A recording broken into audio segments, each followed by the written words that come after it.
శ్రీరామ రామ రామేతి రమే రామే మనోరమే సహస్రనామ తత్తుల్యం రామనామవరాననే. ఈ రామదాసు భావసంపద అంతకు ముందర ఎవరి దగ్గర ఇలాంటి వ్యక్తిత్వం లేదు. ఎవరి దగ్గర ఇలా కష్టసుఖాలన్నీ రాముని కూర్చోబెట్టి చెప్పుకోవడం అనేది లేదు. నేను ఇవి చేశాను అవి చేశానని చెప్పుకోవడం లేదు. నేను నీకు ఇన్ని వాహనాలు చేయించాను, అవన్నీ వాహనాలు మీరందరూ చక్కగా తిరుగుతున్నారు. మీకు రకరకాల సేవలు జరుగుతున్నాయి. భద్రాచలంలో అనేక సేవలు జరుగుతూ ఉంటాయి. పునర్వసు నక్షత్ర సేవ అని, పట్టాభిషేకం అని, కళ్యాణం అని అనేక సేవలు జరుగుతుంటాయి.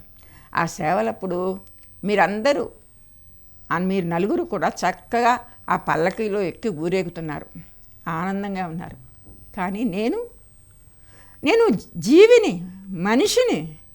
మీరైతే ఇంకా విగ్రహాలు, కానీ నేను మనిషిని, కాళ్ళు చేతులు ఉన్న మనిషిని. నాకేం చేశారు? సంకెళ్ళు వేసేశారు. మీరు రాతి విగ్రహాలైనా సరే మీకు నేను ఇన్ని వాహనాలు చేయించి తిప్పుతూ ఉంటే మీరు నాకు సంకెళ్ళు వేసి నేను ఒక అడుగు కూడా కదలలేని స్థితిలో నిరపరాధినైన నన్ను మీరు ఇలాగా తుచ్చుడిలా చేసి చూస్తున్నారు. ఎంత దుఃఖం, ఎంత దుఃఖం. ఎంతకాలం అని భరించను రామా? చెప్పు, ఎన్నెందుకు నీకు చెప్పగలను? చాలా సంవత్సరాలు అయిపోయింది. నిన్ను వేడుకుంటూనే నేను ముసలివాడిని అయిపోయాను. నీకు ఎన్నో చేయించాను, ఎన్నో చూపించాను. అసలు నేను నిన్నేమిటి అడిగాను? ఏమన్నా అడిగానా? ఇవన్నీ చేయించాను. ఎవడబ్బు సొమ్మని అని చెప్పేసి నేను పొరపాటునే అన్నాను. ఆ రకమైన ప్రలాపన నేను చేయకూడదు, కానీ చేశాను. కానీ ఒక్కసారి ఆలోచించు, ఇన్ని చేసి నేను నిన్నేమిటి అడిగాను? ఏమన్నా అడిగాను అసలు అని చెప్పి అసలు అడగడం ఏమిటి? రాముణ్ణి అడగడం ఏమిటి? అసలు భక్తుడు అసలు ఇవి అడిగానా అని ప్రశ్న వేయడం ఏమిటి? ఇవి నేను అడగలేదని మళ్ళీ చెప్పడం ఏమిటి? అసలు అవి నాకు అక్కర్లేదు అనడం ఎందుకు? అసలు ఇది ఏమిటి? అసలు ఈ రామదాసు రచనలు ఏమిటి అని ప్రజలలో ఒక రకమైన ఆలోచన వచ్చింది. ఇతనికి ఇంత ధైర్యం ఎక్కడి నుంచి వచ్చింది అంటే అతని చిత్తం, స్థిర చిత్తం. అది కాకుండా ఆ రోజుల్లో ఉన్న లంచగొండితనం ఈ రామదాసు దగ్గర లేదు. అందుకని అతను ప్రతి రూపాయి కూడా రాముడికే ఖర్చు పెట్టాడు. ఆ ఖర్చు పెట్టడం వల్ల అతనికి అంత స్థైర్యము, ధైర్యము వచ్చాయి. అన్ని రకాలుగా అతన్ని ప్రశ్నిస్తున్నాడు. నేను ఇన్ని చేశాను, నువ్వెందుకు చేయవు అని ఒక రకంగా కయ్యానికి కాలు దూతున్నట్టుగా అనిపిస్తుంది. ఇప్పుడు ఈ కీర్తనలో చూస్తే కనుక మనం అసలు నేను నిన్నేమడిగాను? ఏమడిగాను అసలు? నువ్వు నీ దగ్గర ఉన్నవి ఏమన్నా నేను అడిగానా?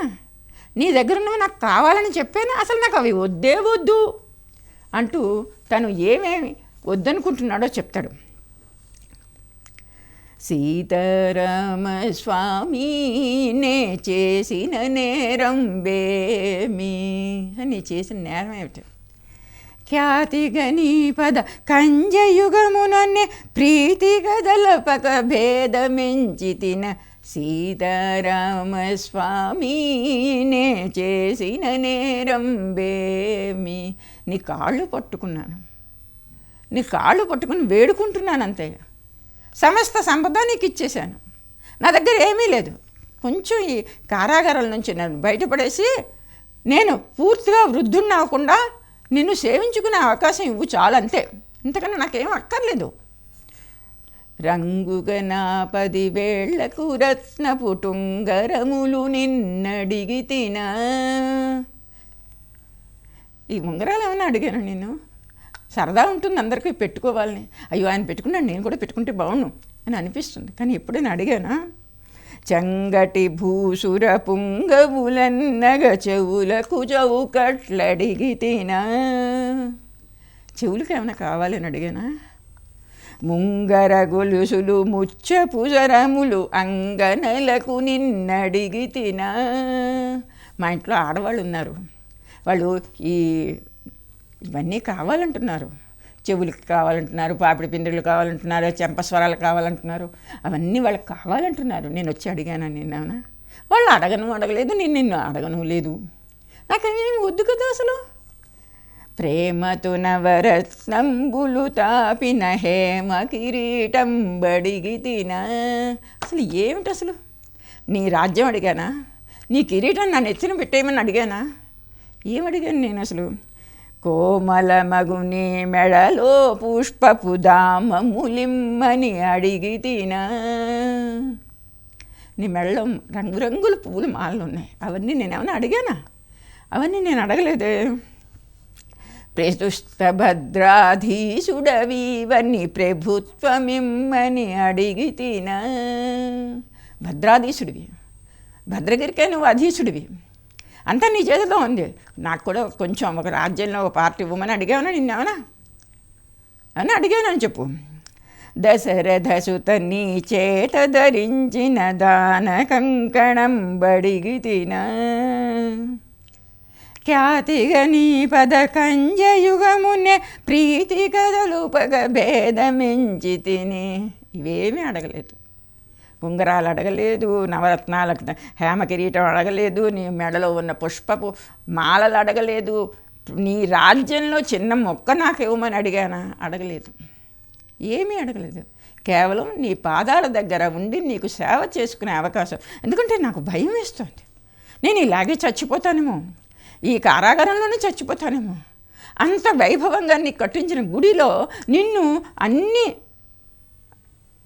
సేవలు, సకరకాల వైభవాలు నీకు జరుగుతుండగా నేను చూస్తూ ఉండగా నేను చచ్చిపోవాలని నేను అనుకుంటుంటే ఇక్కడ చచ్చిపోతానేమో నాకు భయం వేస్తుంది. నాకు ఏదో ఒకటి చూడు నువ్వు. నేను మాత్రం ఇదంతా భరించలేకపోతున్నాను.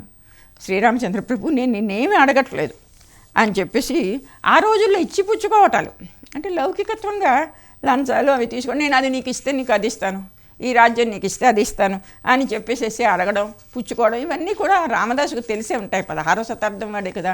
ముస్లిం టైంలో అవన్నీ కొంచెం జరుగుతూనే ఉంటాయి, ఇప్పుడు జరుగుతున్నాయి అనుకోండి.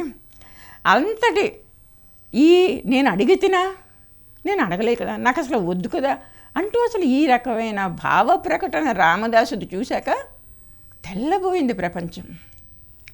ఇలా కూడా అడగచ్చా, ఇలా కూడా అనొచ్చా, కవిత్వం ఇలా కూడా రాయొచ్చా అంటే అందరి వల్ల రాసేది కాదు. ఒకవేళ చూసి కాఫీ కుట్టినట్టు రాసినా అది రామదాసుకే పెడుతుంది.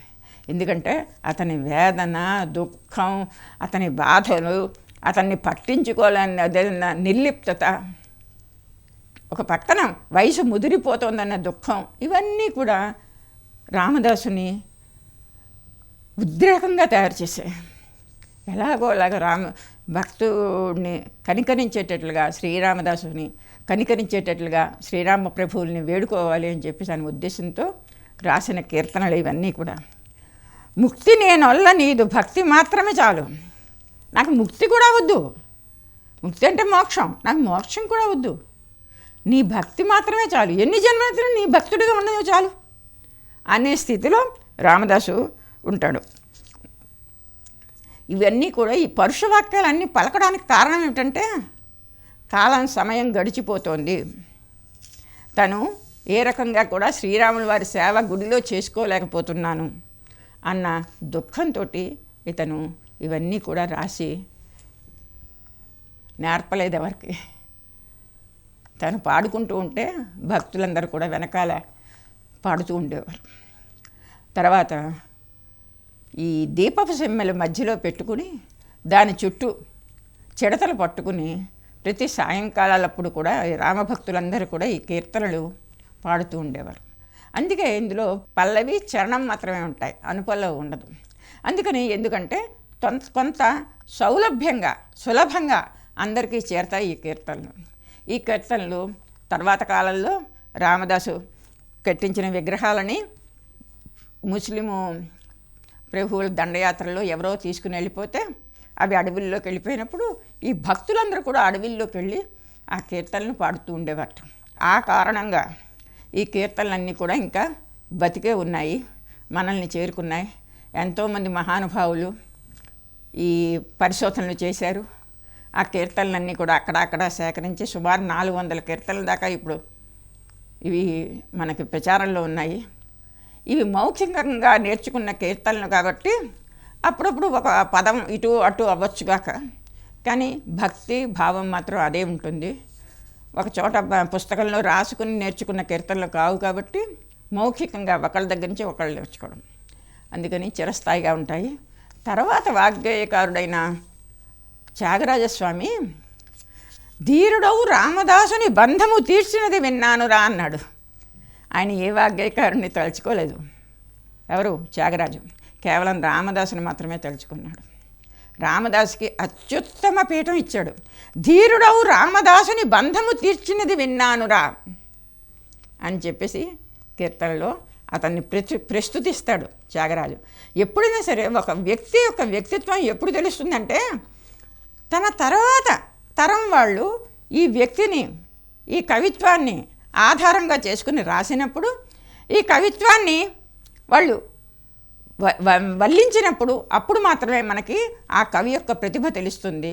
400 సంవత్సరాల తర్వాత కూడా ఈ భక్త వాగ్గేయకారుడైన ఈ రామదాసు కథ మనం తెలుసుకోవడం, అతని కీర్తనలు పాడుకోవడం, అతని ఉత్సవాలు చేయడం. ముఖ్యంగా భద్రాచలంలో ఈ మధ్య నవరస కీర్తనలు అని చెప్పేసి రాముల వారి కీర్తనలు, మన భద్రాచల రామదాసు రాసిన 9 కీర్తనల్ని ఎన్నుకొని అవి రామదాసు జయంతి నాడు ఇవాళ కూడా అక్కడ పాడుతున్నారు.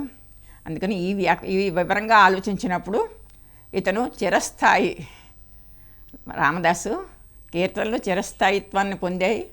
ఈ వాగ్గేయకారుడైన రామదాసు మనం తలుచుకోవలసిన మహా వాగ్గేయకారుడు, భక్తుడు.